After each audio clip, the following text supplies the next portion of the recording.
to Live in the Solution. I'm your astrologer and tarot card reader, here with your readings for February the 17th through the 23rd. What wonderful gifts, guidance, blessings, and helpful information can you give Leo for February the 17th through the 23rd? Leo, these are for the collective, these readings. They're also for your sun, moon, and rising. So check out all the links below. Might take a minute for me to get them up, but be patient. So take what resonates with these readings and leave the rest. And if you would like a personal reading, please click on this link here and that will take you to my website. You can see the kind of readings I offer and all the other services too. But I live to give readings, darling. I live. Now, this is for Leo. This is for Leo. For Leo, what wonderful gifts, guidance, blessings, and helpful information can you give Leo from February the 17th through the 23rd?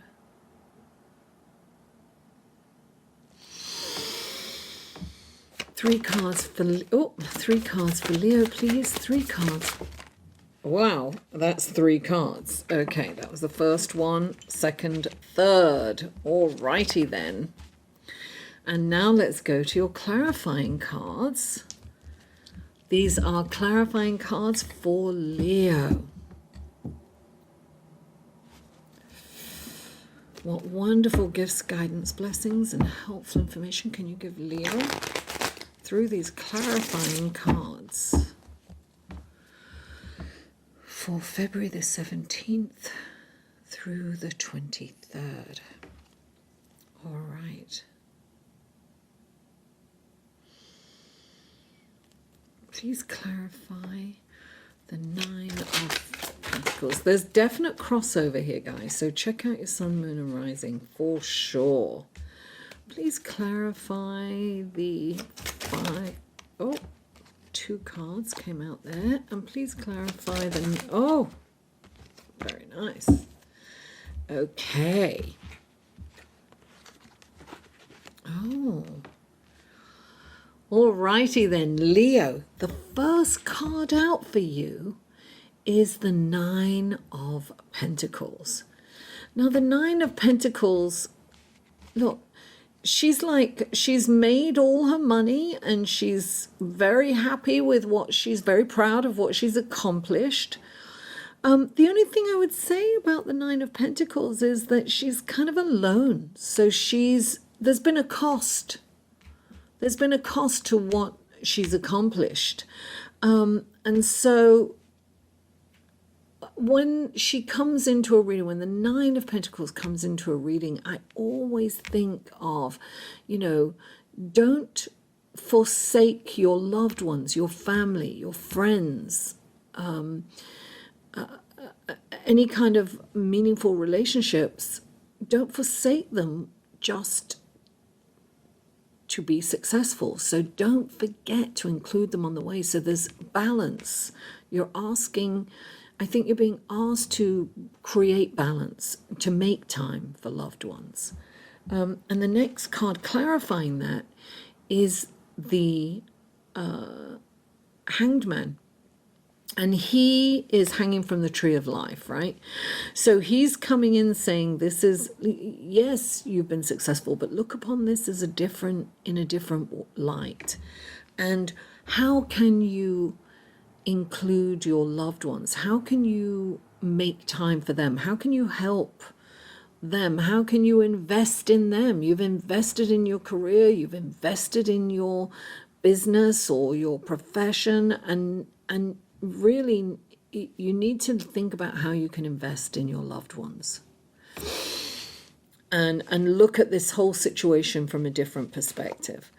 And the next card out is the 5 of Wands, and the 5 of Wands is conflict. And that's not surprising because we do have Mars connecting with Uranus, and also Mars is out of bounds, which means it's kind of a wild card, so it can be quick to anger. But this kind of bickering, this is like everybody's trying to talk and no one's hearing each other. And so when this card comes in, it's saying there's a reward when you handle this, because there's a reaction to this where it's like you don't want to handle it, you don't want to deal with it. It's like you can't be bothered to deal with it. It's that kind of thing. The thing is about the Five of Wands is that it's important to handle this not from a dogmatic way, or from it's expressing leadership in a kind of team spirit. So it's facilitating an environment where everyone can be heard in a very diplomatic and in an equality way, an equal way.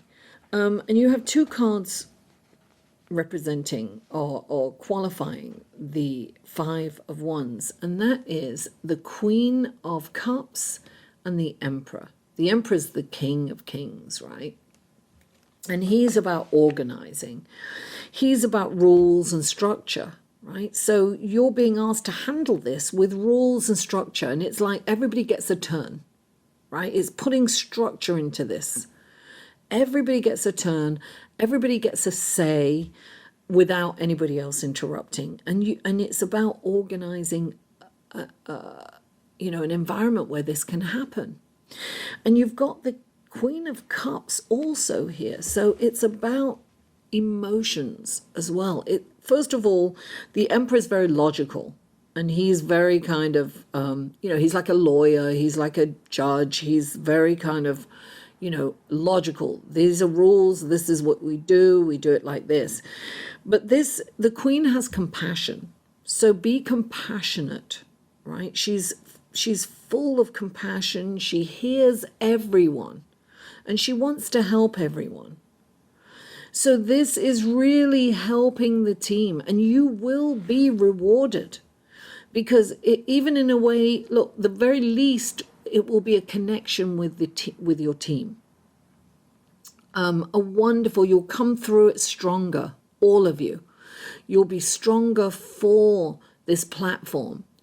And at the highest level, you'll be recognized by the higher ups, by the hierarchy, for your conflict resolution skills, or your problem solving skills. I mean, this is a wonderful opportunity for you to come out on top and to come from a higher perspective, right? Because your higher self can take over, and everyone can be heard. This is an opportunity, Leo, for you to shine in the right light, right? You can shine without being the boss.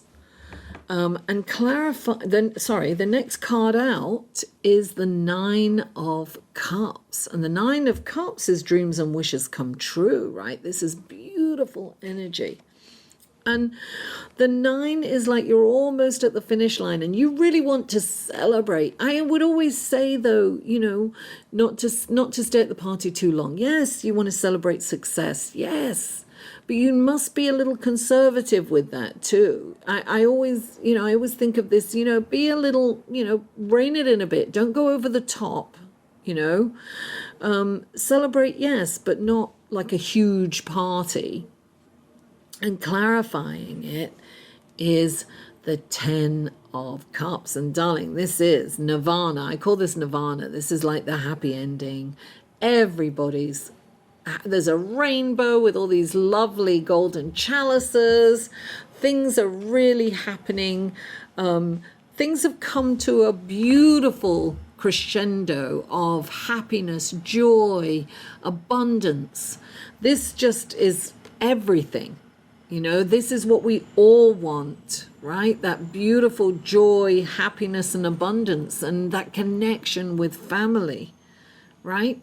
This is 10. It's like endings, completions, happy endings, and also the chance for new beginnings. Leo. Leo, thank you so much for tuning in. Stay tuned for the astrology report next, which will help you understand your reading just that much better. And don't forget, I now have a membership. You can join my channel's membership, and there are different perks for it. So press the join now button just to see what I offer. It doesn't, you're not beholden to join by pressing it, but you'll find out what kind of perks are offered. And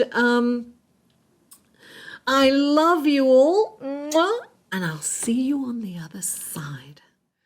Hello, everyone. I'm really happy that you stayed tuned for the astrological report to see what's happening in the celestial sky this week, the week of February the 17th through to the 23rd. Now, Monday, hopefully you will have these readings up by Monday. I've been a little in Neptunian energy of daydreaming and I did these readings in my head, but now I'm getting down to it. So Monday is President's Day, no school, darling, so you can all sleep in, and I hope you're all having a fabulous time. And Tuesday, on February the 18th, the sun moves into Pisces, so happy birthday, Pisces. So we're moving from the air sign of Aquarius, the sign of innovation, tribal, all-inclusive, thinking outside the box, revolutionary, a nonconformist, rebelliousness, and the fixed energy of Aquarius into the laid-back, dreamy, creative, fantasizing, mutable energy of Pisces, where time just doesn't seem to exist. Pisces just has no awareness of time. Pisces is a free-flowing, sensitive, dare I say, intuitive and psychic energy. And on the downside, it can be a little foggy or muggy or kind of indecisiveness and not reading the situation right, and kind of unrealistic idealism, and with the inability to make decisions. So that's the downside of Pisces. But when we raise our vibration, when we meditate and we come from our higher selves, then we can embody all the positiveness of Pisces, because it's very ethereal. We can connect with the ethereal realm, with spirit, with source energy. Thursday, February the 20th, Jupiter is sextile to Neptune. So I'm mentioning this because Neptune rules Pisces, right? So this is, and Neptune is in Pisces, and Jupiter's the planet of bigger, better, more. So this is a wonderful energy. If you're a writer or in the visual arts, anything kind of creative will really flourish in this energy. I always say, let's co-create with the universe, right? So ride the crest of the wave. Start looking at your creative projects. I mean, it can be, you could be making clothes, or, painting a picture, or writing a story, or creating a video. Do something that is creative, because this is the energy for it to come out successfully. Now, on Friday, the 21st, Mars is trine Uranus. Now, this transit is energetic. It's active. It's exciting. It's electric. And you may have the need for speed. I've got the need for speed. Listen, opportunities flow towards you. You've got to be quick to the mark, though, right? You've got to grab these.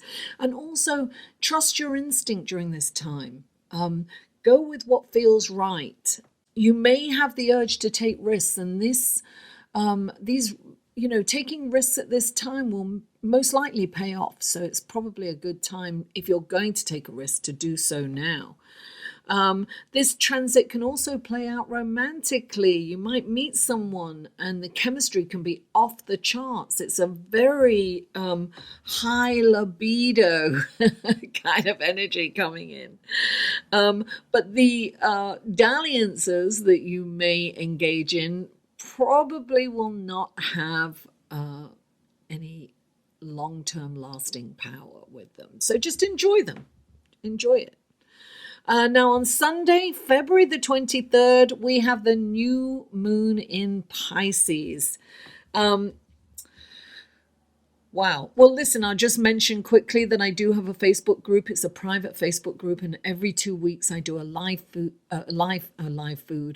feed in the group for either the new moon or the full moon, respectively. And whoever shows up, we look at their horoscope and we see how they are receiving this energy from either the new moon or the full moon, respectively. So the link to all that will be below. Check that out.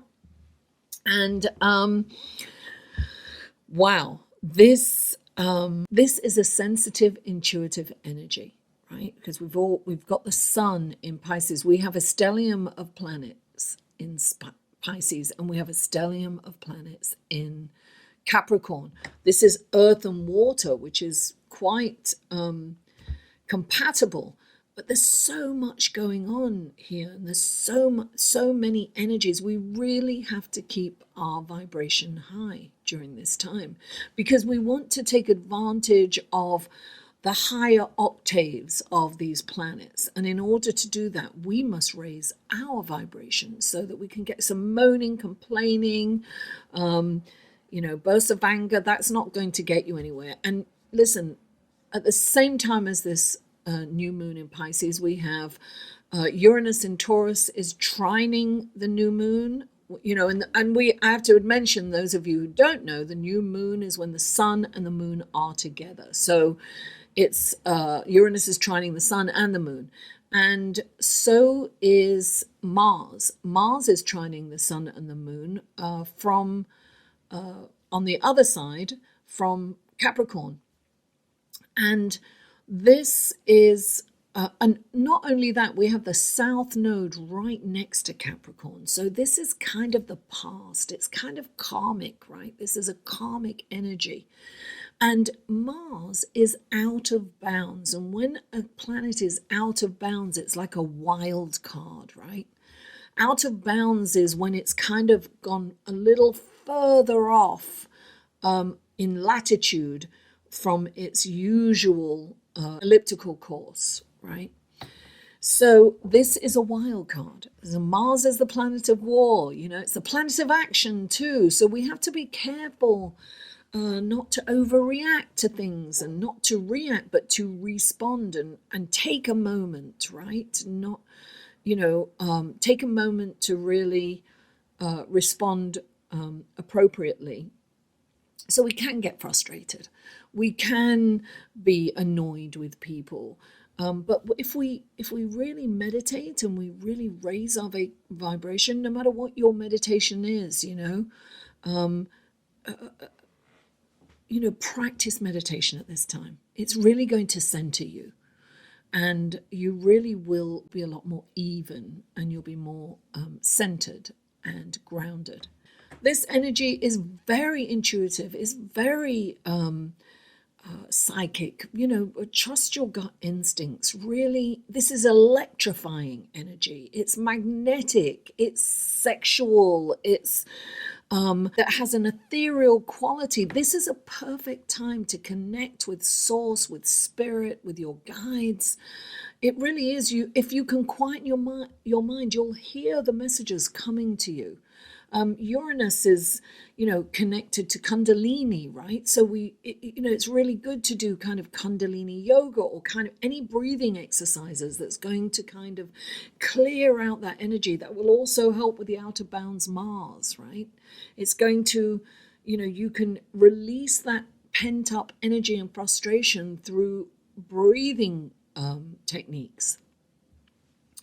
And there are lots out there. Do some research. So we want to connect with the positive aspects of these planets. So we want to keep our vibration as high as possible. That's what we must remember. If we remember nothing else, it's raise your vibration. Come from a place of love. Connect with, your heart energy. Pisces is mutable, so it just kind of flows wherever. If it's downhill, it just flows through cracks and cracks. So you want to meld all these energies. You want to unify all these energies. You want to encompass it all in the highest possible vibration. So guys, thank you so much for tuning in. Listen, I now have a membership. Please join my channel, and there are 2 tiers right now. There's one for $1.99 a month, and you'll get special stickers and emojis that you can use during live feeds, and that will get your question answered quicker and give you priority. And also there's a $4.99 membership, and that gives you behind the scenes and special videos and bloopers and all kinds of other things that I haven't thought about yet, but I'm working on it. So that would really help this member supported channel if you would join that, and join my Facebook group, and all the links to all the other videos will be below. And what else? Please don't forget to like, share, comment, and if you haven't already, please subscribe. Mwah! I love you all, and I'll see you next week.